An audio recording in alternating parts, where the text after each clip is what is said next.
Hi friends, welcome back to my channel. ఈరోజు నవరాత్రుల్లో రెండవ రోజున అమ్మవారిని శ్రీ బాలా త్రిపుర సుందరి దేవిగా అలంకరిస్తారు. అమ్మవారికి ఈరోజు పులిహోర పాయసాన్ని నైవేద్యంగా సమర్పిస్తారు. ఈరోజు వీడియోలో నిమ్మకాయ పులిహోర అలాగే పాయసం ఎలా తయారు చేయాలో చూద్దాము. ముందుగా నిమ్మకాయ పులిహోర కోసం స్టవ్ వెలిగించి ఒక గిన్నె పెట్టుకుని అందులో 2 టేబుల్ స్పూన్లు ఆయిల్ వేసుకోవాలి.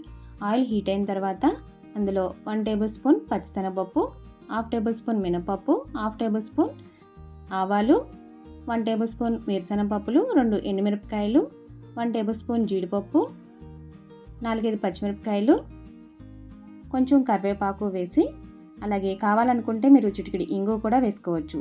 ఇంగువ వేసిన తర్వాత ఒకసారి కలుపుకొని ఇందులోకి కొంచెం పసుపు కూడా వేసుకొని కలిపి స్టవ్ ఆఫ్ చేసుకోవాలి.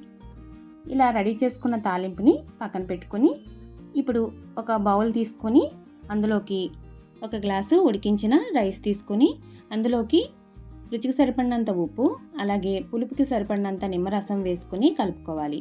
ఇప్పుడు నేను తీసుకున్న ఈ రైస్కి చిన్న సైజు నిమ్మకాయలు 2 పట్టినాయి.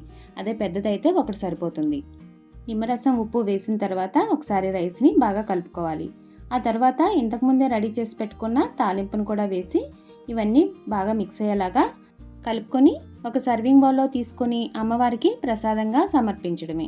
ఇప్పుడు అమ్మవారికి మరొక ప్రసాదం పాయసాన్ని ఎలా తయారు చేయాలో ఇప్పుడు చూద్దాము. ముందుగా స్టవ్ వెలిగించి ఒక ప్యాన్ పెట్టుకొని అందులో 1 టేబుల్ స్పూన్ నెయ్యి వేసుకోవాలి. నెయ్యి బాగా వేడైన తర్వాత అందులోకి జీడిపప్పు, కిస్మిస్ వేసి వేయించుకోవాలి. ఇలా వేగిన తర్వాత వీటిని ఒక గిన్నెలోకి తీసి పక్కన పెట్టుకోవాలి. అదే ప్యాన్లోకి 1 కప్పు సేమియా వేసుకొని స్టవ్ని లో ఫ్లేమ్లోనే పెట్టి వేయించుకోవాలి. ఇలా వేగిన తర్వాత సేమియాను కూడా ఒక ప్లేట్లోకి తీసి పక్కన పెట్టుకోవాలి.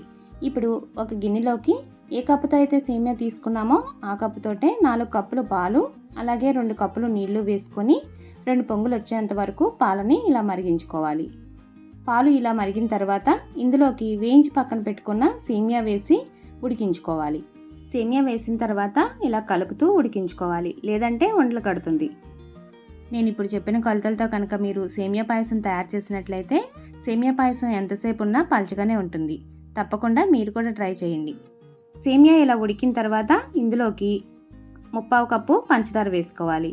సేమియా ఉడకక ముందు పంచదార వేసుకున్నారంటే సేమియా ఉడకదు. అందుకని సేమియా ఉడికిన తర్వాతనే 1/4 కప్పు పంచదార వేసుకొని ఒకసారి కలుపుకొని మరొక పొంగొచ్చేంత వరకు ఉడికించుకోవాలి.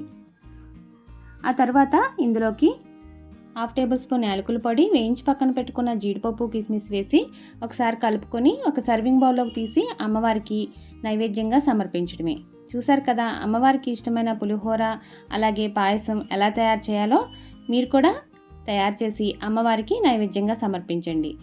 అలాగే రేపటి వీడియోలో 3వ రోజున అమ్మవారి అలంకరణ అలాగే అమ్మవారికి ఇష్టమైన నైవేద్యాన్ని అప్లోడ్ చేస్తాను. ఈ వీడియో కనుక మీకు నచ్చినట్లయితే లైక్ చేయండి, షేర్ చేయండి, సబ్స్క్రైబ్ చేసుకోండి. అలాగే పక్కన బెల్ ఐకాన్ వస్తుంది, అది కూడా క్లిక్ చేసి ఆల్ అనే ఆప్షన్ కూడా సెలెక్ట్ చేసుకోండి. Thank you for watching.